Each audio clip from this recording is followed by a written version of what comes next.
Installe-toi confortablement, ferme doucement les yeux, ou laisse-les à peine ouverts, comme pour ne pas manquer un secret. L'histoire que tu t'apprêtes à entendre commence seulement lorsque l'écran s'assombrit, que la lumière diminue et que le monde autour de toi devient un peu plus silencieux. C'est à ce moment-là que la magie se glisse dans les ombres, que les murmures des rêves commencent à se faire entendre, et que le voyage peut réellement commencer. Prépare-toi à suivre des aventures merveilleuses, à rencontrer des personnages fantastiques et à te laisser bercer par l'imaginaire. Car tout commence quand l'écran s'assombrit.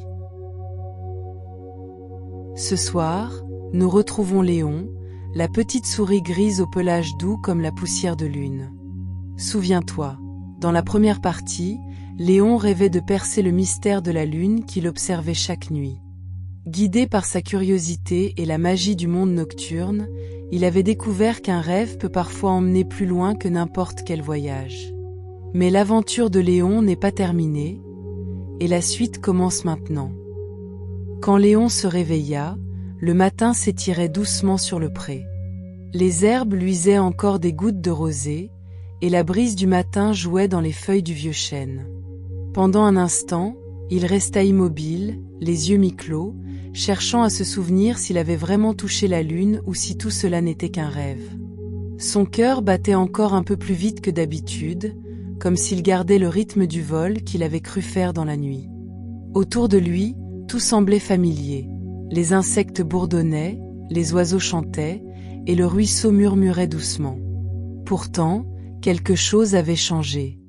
Le monde paraissait plus vaste, plus profond. Les couleurs avaient gagné une clarté nouvelle, et même la lumière du matin semblait chargée d'un secret. Léon se leva, s'étira, et regarda vers le ciel. La lune avait disparu, effacée par le jour, mais il savait qu'elle était encore là, quelque part, invisible, veillant sur lui.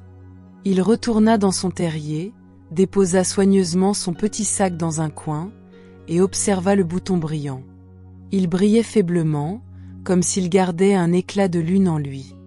Léon sourit. Il sentit un élan de fierté, une joie simple, douce et stable, comme un feu minuscule qui ne s'éteindrait jamais. Les jours passèrent. Léon reprit ses habitudes. Il cueillait des graines, il creusait des galeries, il saluait les autres souris. Mais souvent, alors que le soleil descendait et que les ombres s'allongeaient, il s'arrêtait un instant, levait la tête et guettait le premier éclat de la lune. Chaque soir, elle lui semblait différente. Parfois fine comme un fil, parfois ronde et pleine, parfois cachée derrière un nuage. Il avait l'impression qu'elle lui parlait dans une langue faite de lumière. Un soir, alors qu'il observait le ciel, une voix familière vint le tirer de ses pensées. « Tu la regardes encore, la lune ?» demanda la chouette, depuis sa branche. « Oui, » répondit Léon, sans détourner le regard. « Je crois qu'elle m'appelle encore. »« Oh » fit la chouette en clignant lentement des yeux. « Peut-être t'appelle-t-elle pour autre chose, maintenant. Pas pour la rejoindre, mais pour comprendre. » Ces mots restèrent gravés dans l'esprit de Léon.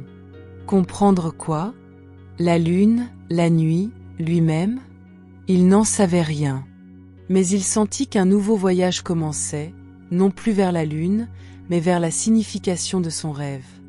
Cette nuit-là, il partit de nouveau, sans sac cette fois, seulement avec son courage et le bouton magique dans la patte. Il suivit le ruisseau, qui brillait sous le clair de lune. L'eau semblait lui chuchoter des mots, un murmure presque mélodieux. « Suis-moi, petit rêveur, suis la lumière qui dort dans les reflets. » Il marcha longtemps. Le monde nocturne était vivant. Des grillons chantaient, des renards traversaient les champs au loin, et le parfum des fleurs sauvages remplissait l'air. Léon se sentait minuscule, mais en même temps, étrangement grand, comme s'il appartenait à cette immensité. Il arriva bientôt au bord du bois. Les arbres formaient une voûte dense, et la lumière de la lune s'y glissait par petites touches argentées.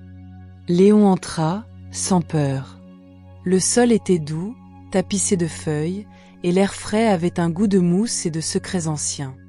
Au cœur de la forêt, il aperçut une lumière faible, bleutée, qui semblait flotter dans l'air. Il s'approcha et découvrit un miroir suspendu entre deux branches, sans corde ni cadre.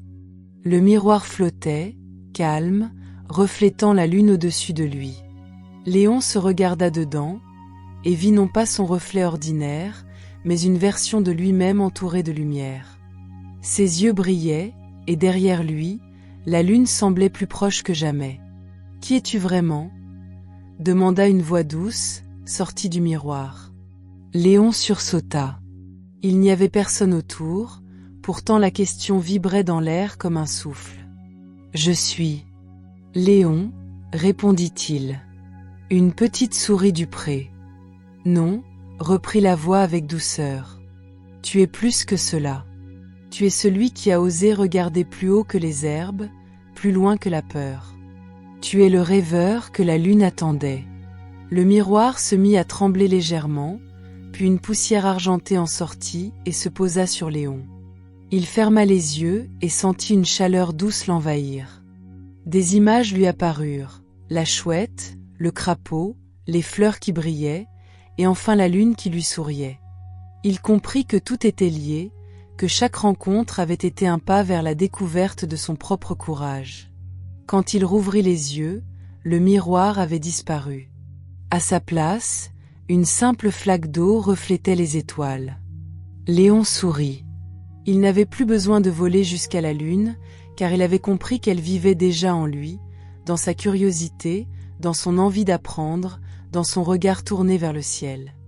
Sur le chemin du retour, il croisa une jeune souris grise, plus petite que lui. Elle semblait triste.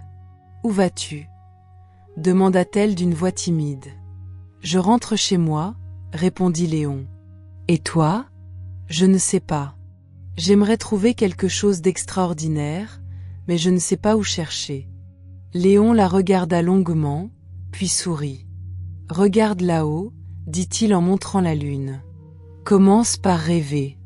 Le reste viendra. » La petite souris leva les yeux, et un sourire apparut sur son museau. Léon continua sa route, le cœur léger. Il savait que le monde avait besoin de rêveurs, et qu'il en serait toujours un. Arrivé devant son terrier, il posa le bouton brillant sur une pierre et le laissa là, comme une offrande. Le vent souffla doucement, et pendant un instant, le bouton sembla émettre une lueur vive, puis s'éteignit. Léon entra dans son nid, s'allongea et ferma les yeux. Cette nuit-là, il rêva à nouveau, mais différemment. Il ne volait plus vers la lune, il marchait à travers des champs de lumière, entouré d'animaux endormis, chacun rêvant à sa manière. Il comprit alors que chaque rêve, petit ou grand, formait ensemble la lumière de la lune. Et que, tant que quelqu'un, quelque part, rêverait encore, elle ne cesserait jamais de briller.